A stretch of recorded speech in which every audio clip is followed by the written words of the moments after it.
Welcome to How We Grow, an essential playbook to grow and scale your vacation rental business with advice and insights from the best in the biz, with your host, Lynell Gordon. Welcome to the Vacation Rental Show, How We Grow. Today, I'm really excited to have Ginger Harrelson and Scott Leggat with us. Let me tell you a little bit about Ginger. Now, Ginger is the co-owner, and she's also the corporate counsel of Beachball Properties. She's on the Alabama Gulf Coast, and they are currently dealing with a hurricane that's coming their way, which happens not too unusual, right? Right. And Scott Leggat, who is the advocacy director at Inhabit. And before that, Scott's been in vacation rentals for how many years, Scott? 29 years now. Okay. So I can say that, but I can also say that my sister's been in for longer than that. She started when she was 18 as well. So we are really excited to have you guys here. This is a really important podcast. Let me tell you why. We are going to talk about a bill that Ginger helped to write in Alabama. It has to do with the merchant of record. And you guys know, with everything you deal with as vacation rental managers, how important the merchant of record is for lots of reasons. In North Carolina, lots of legalities there that we have to deal with. But Scott, tell me, you were the one that talked to me and said, hey, we really need to talk about this. And you wanted Ginger specifically because of the amazing things that she's done here. Tell me a little bit about this. Well, sure. First, I'd like to say that Ginger has achieved something that almost nobody would have ever believed would be successful. Ginger, number one, helped to author this bill. And as I understand it, it was passed without objection or change in the Alabama legislature and signed by the governor.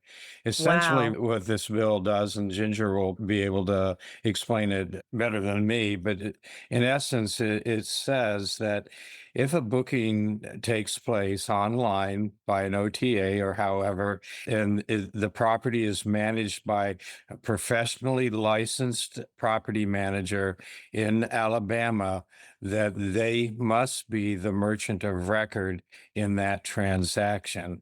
And I'll let Ginger explain some of the implications of that, but it's really huge. And quite honestly, Ginger has become my female Don Quixote, because this is really tilting at windmills to think that we could win this battle against the likes of Airbnb and Vrbo and other large OTAs. Let's explain to people who are listening who don't know property management real quick. And if you'll do this, Ginger, Yes. tell them why the merchant of record is so important. Well, the merchant of record is so important because the merchant of record, that's who holds the funds for the guest or the homeowner, or in our case, we hold all the funds that come through direct booking website, which is beachballproperties.com, or right now, Vrbo allows us to be merchant of record. And so we hold all of those funds in escrow in accordance with Alabama real estate law, which states that money that's held for rentals must be held in an FDIC insured account in the state of Alabama. So we are in compliance with the law for the most part, except for the Airbnb situation. But our lawmakers had no idea when we first got on the phone with them. And I think maybe it would be helpful to backtrack and tell a little bit of this history to see how we got here. But the bill, or the law, as it's called now, is going to be called the Alabama Tourism Protection Act. And it came across my desk because of our involvement with an organization called GUMBO, which is Gulf United Business Metro Organization. And we work directly with our lawmakers in Montgomery, and my husband and I, Hunter, in Gumbo. And so we saw this come across and we were like, wait, hold on, this affects vacation rentals. And no one in the Alabama Gulf Coast was consulted to see what we thought about it. And it was brought by a senator in North Alabama whose area is starting to see more vacation rentals come up. It's a lake area. And so they did a study in North Alabama, and they found that they were missing something like $17 million in lodging tax revenue. And so this Tourism Protection Act was to put reporting requirements on owners of vacation rentals and managers. What they didn't realize is that the Alabama Gulf Coast, we already had that problem solved. We've been doing this for years. We report monthly to all of our lodging authority and all of that. So we were like, why weren't we consulted? Let's talk about this, because this, as it's written, is going to be very detrimental to us as professional vacation rental managers and to the tourism industry in our area. because it puts undue burden on us to do stuff we're already doing in essence. And so we got on the phone through Gumbo with Alabama Revenue Department and some of their lawyers. And we started telling them Airbnb and Vrbo and these third-party platforms, they start out as a really great thing. We can put our vacation rental up and get more exposure. And we happily pay the yearly fee to do that. And then over time, it's just become like they've tried to take all the control away from us. And legally, we have been hired to do a job by property owners. And that is to professionally manage their property, meaning hold the money that they're owed. They trust us. We have a fiduciary duty to those homeowners. And that's something that we take very seriously. And the lawmakers in Montgomery were very surprised to hear that all of this was happening. They were very surprised to hear my stories of Airbnb issuing refunds to guests without even giving us a call first, months after we've already paid the owner. They had no idea the extent of control. And I put it to someone the other day. I said, I feel like we're being pushed out as like, we're almost a subcontractor now. And it's not how this is ever supposed to be. That's not how the homeowner sees it. And we do appreciate the extra bookings and the revenue that we make from these websites. But at the end of the day, like there's legal requirements that we have as a professional business that we must comply with. So through this work, we got with the lawmakers and we said, hey, we will be able to support this if there's some changes made. And we said we have to carve out these exceptions for professional vacation rental management, which was already defined in Alabama real estate law. You have to have a real estate brokerage and you have to have a storefront. So that was already done. And I said, if we could be the merchant of record in these transactions on these third-party intermediaries, as it's called in the law, then I think that we could support this. And so we worked together, and it was a process of a month or more of getting the language the correct way and getting input from the tourism department here. And that's one thing I want to make clear. I did not do this by myself. I mean, I'm getting a lot of hype and I appreciate that. And I, made me blush a little bit earlier, and I do appreciate the gratitude, but I did not do this by myself. It was through a collective effort of the Gulf Shores Tourism, Orange Beach Tourism, and some of the board members there, including Bill Brett and Glenn Kaiser as well. So we do this in hopes that other people will hear what has been done so that they can do it in their states as well. Scott, what about North Carolina? How likely is that? We know how legislative strict we are there. Well, as Ginger was speaking, I was saying I have to put her in touch with some of our North Carolina legislators. The truth is, North Carolina is a much more benign situation for property managers, vacation rentals than most states, simply because many years ago, over 30 years ago, the North Carolina Vacation Rental Act was passed, and it imposed a lot of requirements on property managers in North Carolina, like trust accounting and all, and those sort of things, way before anybody else in the country did. We thought it was an imposition at the time, but we now realize that really it's kept the industry very clean here and protected the industry. So the requirements for trust accounting really make it difficult for OTAs. I'm not even sure how they legally handle that in North Carolina, because we have very strict trust accounting and disbursement regulations here, and not all of them follow those business practices. So I wondered the same thing, Scott. So there are a lot of other ramifications that come from not being the merchant of record, which we've seen over the years, Scott, since the OTAs have taken a great deal of business in different markets, especially those that are dependent on them for tourism. Talk to me a little bit about the other ramifications. well, I think the biggest ramification is on the revenue side for the property managers, because the larger OTAs that we're discussing here view the guest as their client. And we're just almost incidental to the transaction, but it's their client. They put impediments in place for us even communicating with those clients. In some cases, those communications need to run through their system and not directly, and we're denied a lot of the client information. And that is simply because the OTAs look at the other revenue streams that come from these transactions, including selling them travel insurance, security deposit waivers. We know that Airbnb is about to launch their big experience-based program again, where they're selling packages and tours and rental gear and that sort of thing. But conventional property managers in the short-term rental space are dependent upon those ancillary revenue streams to really be profitable.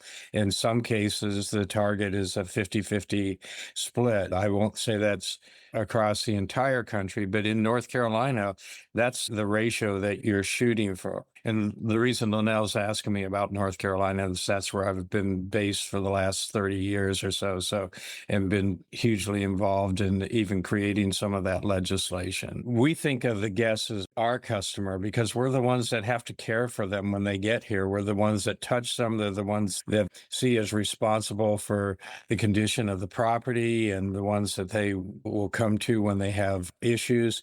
And so cutting us out of that denies us both the revenue opportunities and the relationships with the guests that are critical, especially for getting rebookings.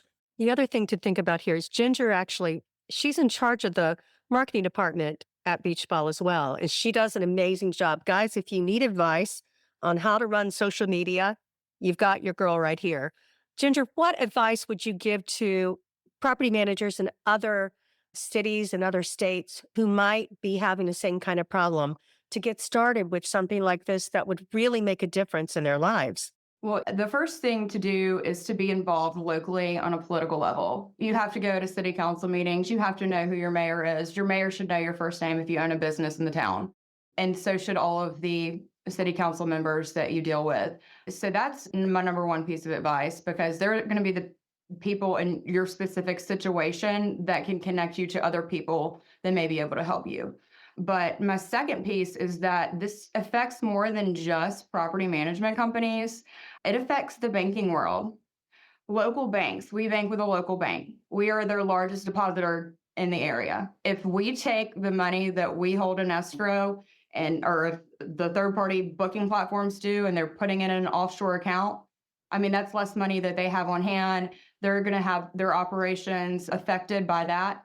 We're certainly going to be affected. It's just like Scott said, we're dependent on that ancillary revenue, and we have to have the opportunity to make that ancillary revenue in order to stay profitable and to continue to grow and scale our business and to be able to hire people in the community. So it's more than just a single business is affected. It's an entire community and sometimes multiple businesses, but getting to know the right people and then reaching out to Scott or myself or someone that can help you with advocacy efforts and getting a collective effort is better than just an individual effort. So if you have a tourism department, also reach out to them. So guys, the big lesson here is it can be done. I was shocked when Scott told me that not only had you proposed and helped write this input, but it went through and it's actual law. And guys, so this is the epitome of a success story for vacation rentals, tourism boards, things like people that are involved on that level. You guys should be involved here, and you should do something similar in your area because it protects not only our livelihoods as property managers, but it also protects our local economy. It protects all different parts of our community. So I think that's really important. Ginger, what else would you like to add? Well, I mean, we're holding our breath. It goes in effect October 1st. Vrbo, from what we've been told from Tim Rosilio, I'm going to call him out here. So he goes back on his word. He's been called out, but I don't think he will. Their legal department is working through everything, and they have said that they are going to comply. And I believe that for now. Airbnb, we've reached out to our account rep multiple times saying, hey, what do we need to do to change this? What systems do we need in place? Like, if you can't answer the question, can you get us in touch with the right person? And I'm getting very canned responses. Airbnb does not give legal advice. I'm not asking for legal advice. I'm a lawyer. I don't need your legal advice. What I need you to do is comply with Alabama law when it goes in effect on October 1st and tell me how we're going to work together to do that. That's what I need from Airbnb. So we'll see what happens. I mean, if they don't comply, then there's going to be a next step one way or another. I mean, I don't know what that means, whether they're going to be forced to comply through legal action or what, but there will be a follow-up. It's not just going to be everyone forgot about this. The other thing is, guys, it's one thing for one state to have this happen. It's another thing for other states to fall in line here and do the same type of law. There is not a downside for property managers for this law. It is total upside in all ways. I can't think of a single downside. Scott, can you? Not at all. And just to echo a couple of things that Ginger said, getting involved. This may honestly, Ginger, and it's just not stroke your ego, but this may be one of the biggest accomplishments that we've had from a grassroots effort in our industry. And people don't realize how important it is, as Ginger was saying, to get involved, to build those relationships, to be able to knock on the town councilman's door or call up your state representative and get them to answer. That takes an investment of time and effort and in some cases money to do that.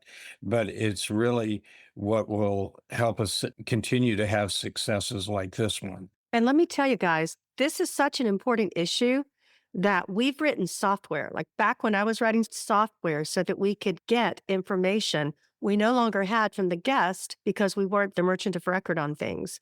And I think it's really funny. So anytime I hear a new business and they're like, well, we're going to be the merchant of record when it comes to property management, my antennas go up. That happened this past weekend, and then I had to rethink it. So let me tell you about this example, and you tell me what you think. So there are companies out there now that are stocking all kinds of things that we need. They're basically an inventory database, and it has like all the sheets you might need for a house based on the level of the house. It's really cool stuff.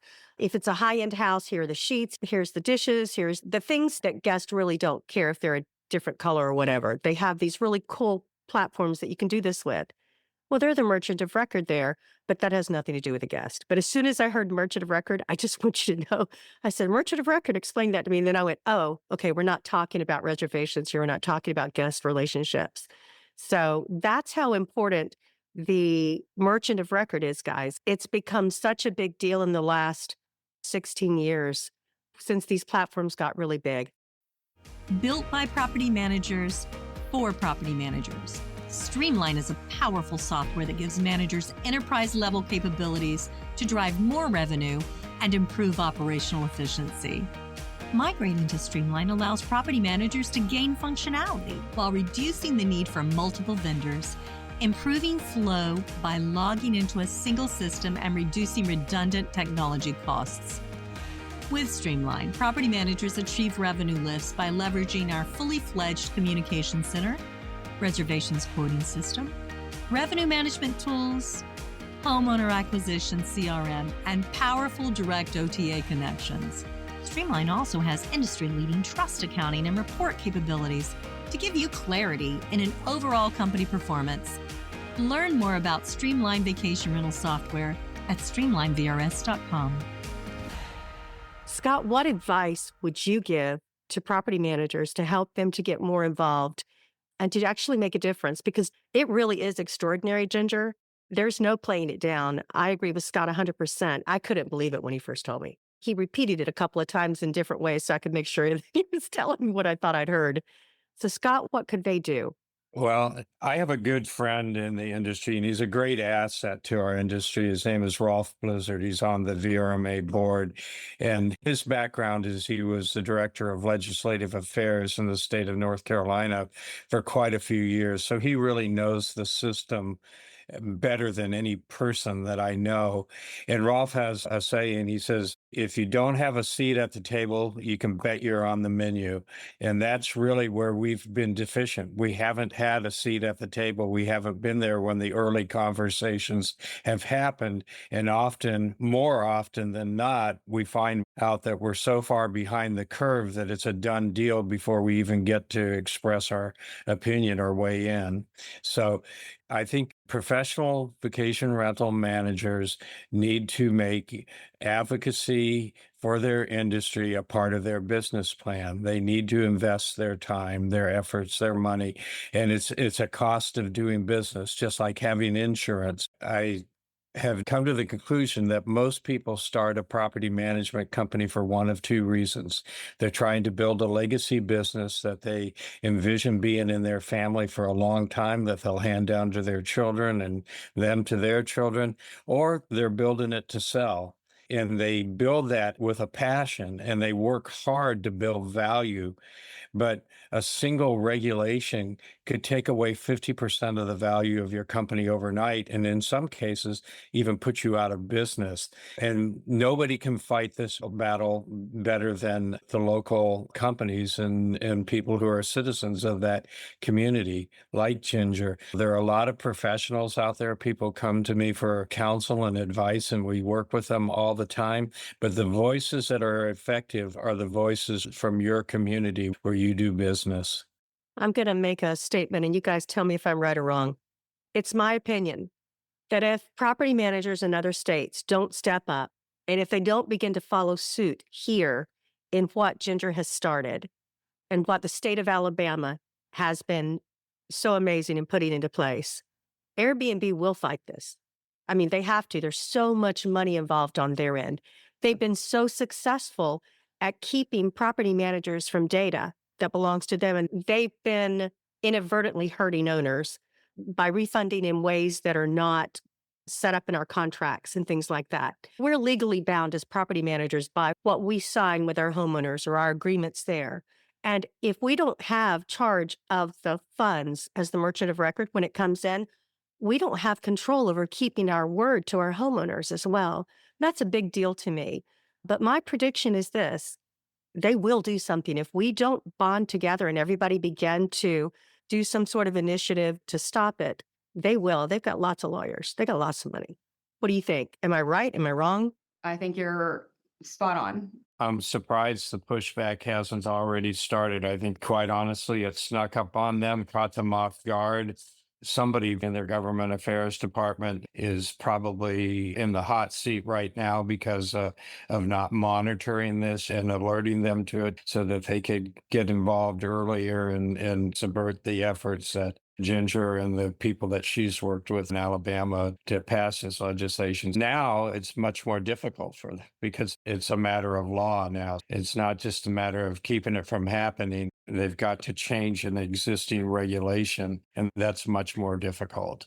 I truly believe that what happened was the original Alabama Tourism Protection Act was probably flagged by the government affairs person or people at Airbnb, and they read it as originally written and thought, okay, this is good for us. I mean, it basically opens the door for us to continue to be merchant of record. And then they forgot about it and they weren't continuously monitoring it. And then after it was read actually one or two times before it was changed, it was amended. So when the amendments came through is when we were working. So I think that it truly did catch them by surprise. They're obviously very aware of it, but we were holding our breath every single day until we found out that it passed unanimously in both houses. And even after that, I think it had like a 10-day period before it goes into law or she could veto it. And we were sitting there like the whole time, like, will this actually go through? And Travis Wilburn with 100 Collection did this nice LinkedIn announcing it in the news. And every day he would text me, he's like, is it ready? Is it ready? And I was like, no, do not say anything yet. Do not even hint at it. We've got to make sure this, goes through. And I'm proud. And I told my husband the other day, I was like, this possibly could be my greatest professional accomplishment. We'll see. But I'm proud to have done this, and hopefully other states will follow and the whole industry will support this type of regulation because it's needed. I mean, it's scary how much control that we're losing. Well, not only that, but I'm a broker in North Carolina.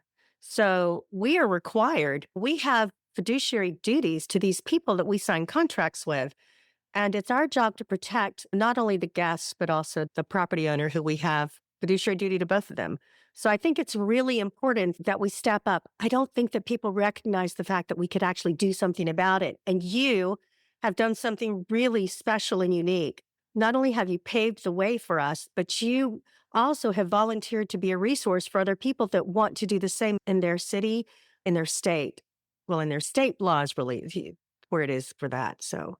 Yeah, and it does take a little more than just saying, hey, let's do it. For me, I was uniquely qualified because I am a lawyer and I had worked for previously 3 years for the city of Orange Beach. So I am used to writing laws. I'm used to that type of legal work. And so after we all got on the phone call, it was like, okay, great. We've all decided this is what we want, but who's going to be the person that sits down and like starts the language? I was like, I'll take a first stab at it. And so I sent it over to the lawyers at the revenue department. And of course, she worked on it too, had some minor changes, but It was very helpful that I was there running this business and being able to guide her as far as like, okay, we should do this here, we should take that out, whatever it was. But my point is like, I'm here, I'm available, I can help you, I can send you what we wrote. And I don't know if it'll be word for word in every state, but I think it's a pretty solid law. So I'm here to be a resource. If you would send that to me, I'm actually going to post it. I will post that on LinkedIn. And here's a shout out to Rolf Blizzard, who is a wonderful person. I know him, a great person, and he's an attorney too. So hopefully he can help do some things there for us in North Carolina. And guys, if you want to reach out to Ginger, what's the best way for them to reach out to you? Ginger@beachball.com. That's pretty easy. Scott, what about you?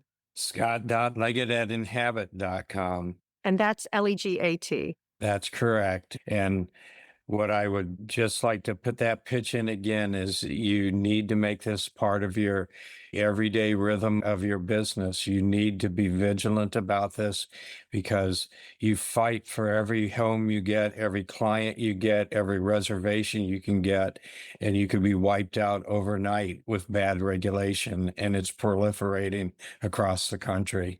Well, you would know. Thank you so much, Scott, for taking the time to not only call me and let me know what was happening. And then, Ginger, thank you so much for coming and being willing to share and being willing to give of your knowledge to help other people in other states to do the same thing.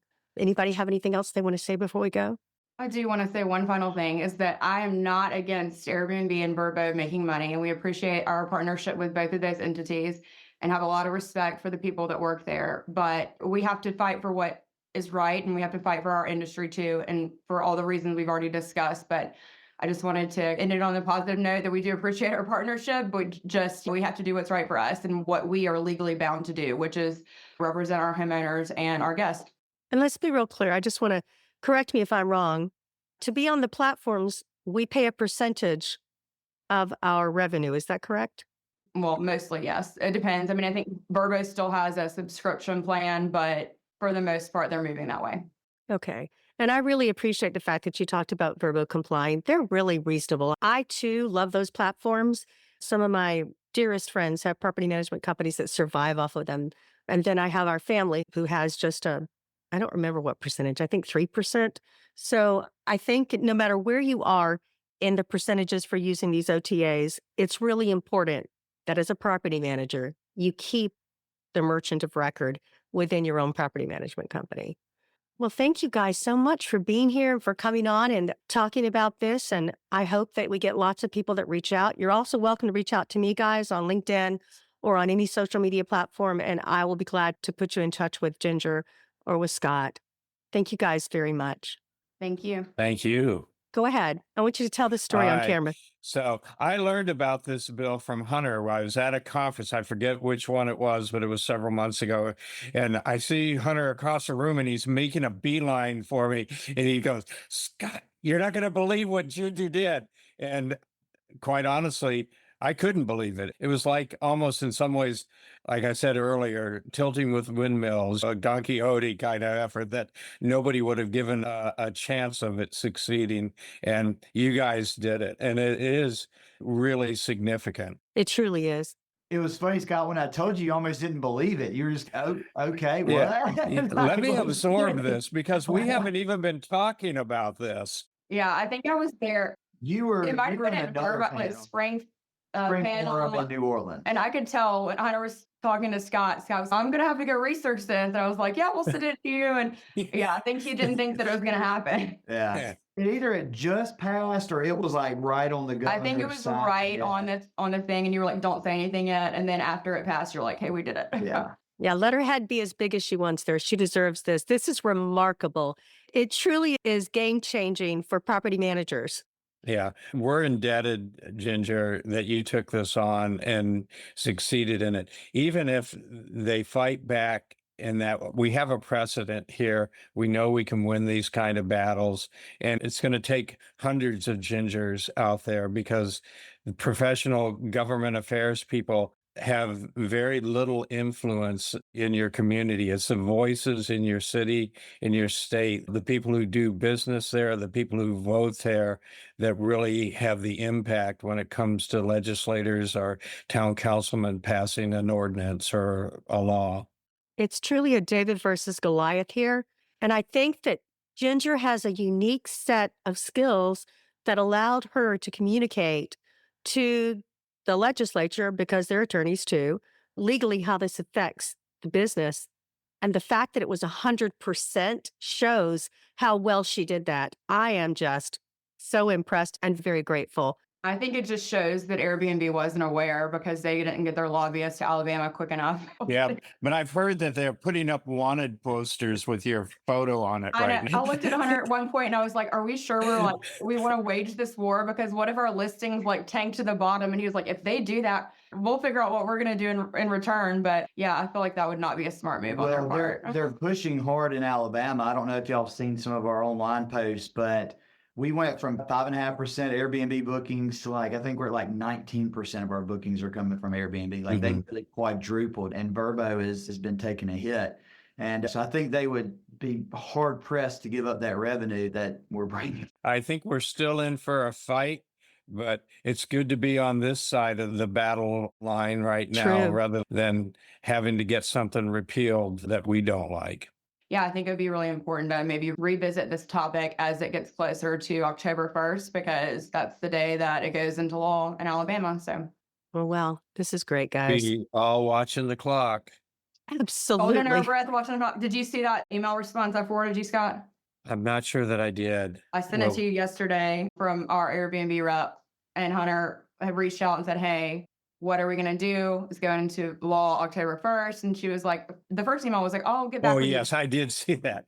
What did she say? Tell me. I'm interested. She gave that canned response that, sorry, we can't tell you what to do. We can't give legal advice to our clients. And the bad thing is, our rep is, I'd say she's a friendly. We're both Alabama grads. She lives over in Pensacola. So I know there's a part of her that wants to be more forthcoming, but I'm sure she's just very constrained on what she can and can't say. In truly, in deference to her, those are standard things that we have a compliance officer at Inhabit, and you are instructed to watch what you say publicly. Often you need to run that by for legal review. And so asking someone a question, even in the moment, she's under company protocol that she can't give those kind of answers, that she's not an attorney, that she's not able to give legal advice. And even if she were, you're not her client, et cetera, et cetera. Well, we're all holding our breath to see what happens October 1st. So Oh, yeah. I'm not holding my excited. breath. It's going into effect. It will go into What I'm worried effect. about is what happens after October 1st, when all of a sudden things have to change. Yeah, so it puts a big target on this. It does, and it puts a target on anybody else that's working toward it. If you're working towards this in your state, how about reach out to Scott or to Ginger and maybe create a group of everybody that's working toward it so you guys can coordinate together and know what's going to happen, because I can tell you that the people that will fight you for this will be coordinated. So I suggest we coordinate. They'll coordinate, and what they're really going to be concerned about with Alabama having passed this is the dominoes are going to start to fall, and it'll go state by state. And that is their biggest fear. And that is my greatest hope. As big as Florida is, if we can get them involved, Florida would be a huge domino. Because of their percentage of Airbnb there. I 100% agree. Yeah. And there's some great people in our industry that really roll up their sleeves in Florida. You mentioned a couple of them. Steve practices there. Dennis at Casiola does. And Tiffany Edwards, of course, leading the charge on the recent governor's veto. So we have a good group in place there. So Florida probably is a good place to target next. But if you think they put up a fight in Alabama, until you see what they'll do in Florida. Oh, sure. Well, I'm looking forward to it. It's going to be a lot of work for anybody involved, but thanks again. And thanks, guys, for coming on to tell people what's happening. I appreciate it. yeah, Inhabit should just start a reality TV show on this issue alone. I mean, I think people would Yeah. tune in, right? That is it's going to be that interesting, Ginger. It really will be. You know it. You're the right person for the reality TV show. There you go. I'll do the devotions at the beginning. Thanks, guys. This episode of How We Grow is brought to you by Streamline. To find out more about how Streamline can help grow your vacation rental business, visit streamlinevrs.com. Make sure to search for How We Grow in Apple Podcasts, Spotify, and Google Podcasts, or anywhere else podcasts are found, and hit subscribe so you never miss an episode. On behalf of the team here at Inhabit, thanks for listening.